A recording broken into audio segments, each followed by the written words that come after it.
What is up, YouTube, and welcome to this Snowpiercer video review and breakdown. This was a bit of a slower episode this week, but it was a lot more internalized in people and getting into the psyche of each person or a few people on the train. There's like 1,000 people or something, but we only see like 5 or 10 people.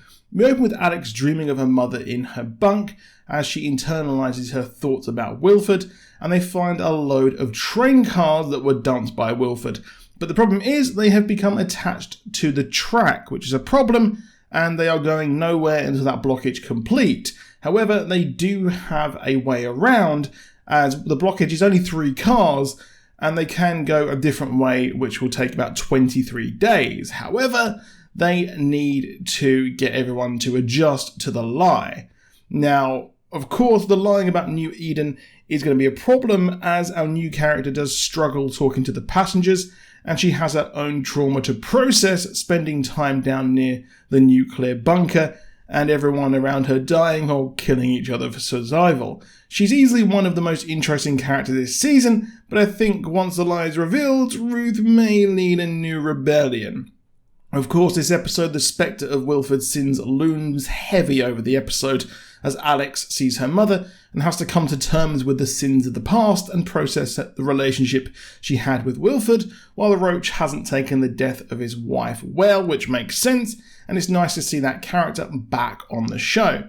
We also have the fallout of Layton going on and doing what he wants. While first-class people and Wilford loyalists were a thorn in his side in the previous seasons, his former Taily comrade, Stephen Ogg's character, who I always can never remember the name, is salty that Layton left them and he returned and Strong Boy died.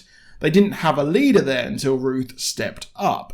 I opined the other week that a leadership competition between Ruth and Layton could happen. People at their core want stability, and Ruth would provide that, but they need to plan for an off-train life as the trains wear and tear. Throughout the episode, he does hit on her and says how she should be the leader, setting up some possible trouble for Layton further down the line, who is spinning far too many plates. Now, the blockage is also the problem here, but poor Roach has to deal with his daughter being a troublemaker, and he's got a drinking problem. This forms the catalyst for him to turn not only on the train, but really Wilford here, as he goes to see where his wife died and then tries to take out Wilford. It's possibly the most full frontal attack, I would say, that we've had on Wilford so far. And, well, while he's in jail, he's needed to be kept alive to keep the loyalists happy. Now, Alex opts to head to the train cars as part of her processing what happened in the past, and guilt for her toxic father-daughter relationship is to fix what Wilford did on the carriages. Wilford is in the dark, but he knows exactly where they are as Wilford sees Melanie. We know she's coming back, but she will do for real at some point. Wilford knows exactly where they are and delights and revels in the fact that they're going to have to fix a problem, and he probably knows that they are going to have to call him. Layton also has troubles closer to home, as not only did he leave the train with the people who he's supposed to lead, but he also left his partner and unborn child to the whims of Wilford. It turns out that some experiments took place on Wilford, and gene therapy were done for the cold treatment on the baby and Zara. Yeah, that's really, really dark. Bess is also somehow trying to keep the peace amongst the train by telling LJ to stop certain people getting too drunk, and Aisha prangs out. She's been non-stop asked about New Eden, and she cannot handle the lies. I'm sure going from thinking you're the last person alive to clubbing is absolutely surreal. We see some flashbacks of Alex on the Big Alice, and in her head talks about the people she lost, which is numerous due to the harsh conditions of the Big Alice.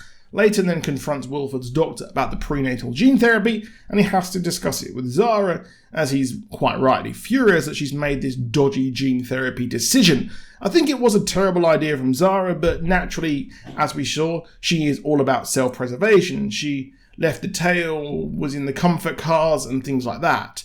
Alex rationalizes her relationship as she works out it's okay to love Wilford and miss him, but still hate him due to, he's the absolute worst. and, well, he's asked for help, but one problem, Roach decides to go to try and kill him. She remembers the lessons he taught her to be a great engineer, and she manages to clear the blockage, and Wolford is like a cat with 9 lives. He survives and goes on to be in the intensive care unit. And, well, I think she's possibly free of his clutches now that, well, she sees that he is vulnerable just like everyone else, and Layton returns to Zara. Now, I would say this was filler, but quite a lot happened internally. There was no major action or anything like that. I thought it was pretty decent. I thought it was better than these slow-paced episodes we got last season, and we are setting the stage for some big things to happen soon. But that is it for this video. Please drop a like down below, do subscribe with notifications on, and I'll see you soon, and goodbye.